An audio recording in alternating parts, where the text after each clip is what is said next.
Halo Bapak dan Ibu guru hebat di seluruh Indonesia. Selamat datang kembali di channel ini, tempat kita berbagi inspirasi dan sumber daya untuk mengajar. Hari ini, kita akan menyelami rencana pelaksanaan pembelajaran atau RPP Bahasa Inggris untuk kelas 8 semester 1, edisi kurikulum 2013, yang berfokus pada minggu ke-6.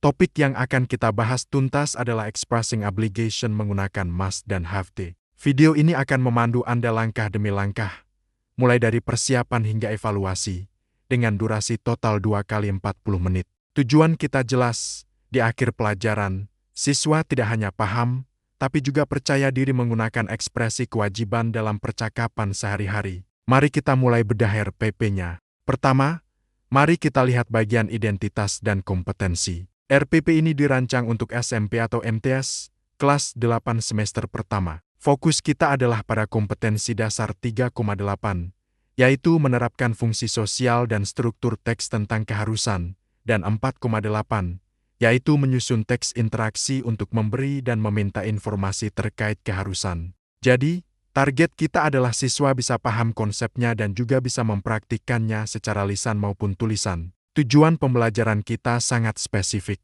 Pertama, siswa harus bisa menjelaskan perbedaan dan penggunaan must dan have to. Kedua, mereka harus mampu menyusun kalimat dan dialog sederhana.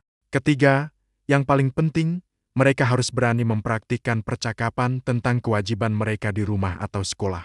Dan yang keempat, kita juga ingin menumbuhkan sikap tanggung jawab dan disiplin melalui aktivitas ini. Sekarang, masuk ke materi pembelajaran. Materi ini sangat relevan dengan kehidupan siswa. Fungsi sosialnya adalah untuk mengungkapkan kewajiban dalam konteks sehari-hari.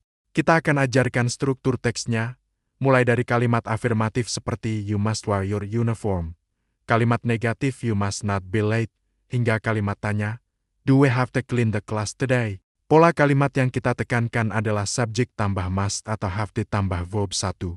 Kosakata yang kita perkenalkan pun sangat aplikatif, seperti uniform, homework, rules, tidy up, respect, dan obey. Contoh dialog sederhana seperti, do we have to wear a tie today? Dan dijawab yes, we must. It's Monday akan sangat membantu siswa memahami konteks penggunaannya. Metode pembelajaran yang kita gunakan adalah pendekatan saintifik 5M, mengamati, menanya, mengumpulkan informasi, menalar, dan mengomunikasikan.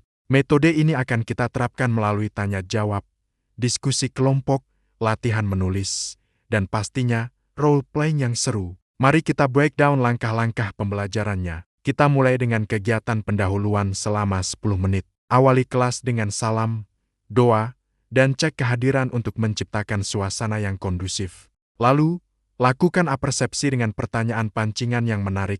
Misalnya, anak-anak, apa saja aturan yang harus kita taati di sekolah? Atau what must we do at school? Ini akan langsung mengarahkan pikiran mereka ke topik kewajiban. Jangan lupa sampaikan tujuan pembelajaran agar mereka tahu apa yang akan mereka capai hari ini. Sekarang, kita masuk ke kegiatan inti selama 60 menit.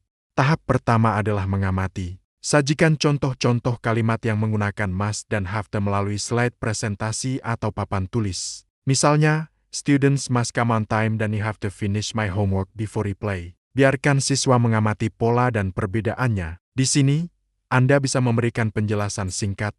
Must seringkali datang dari perasaan pribadi atau aturan yang sangat kuat.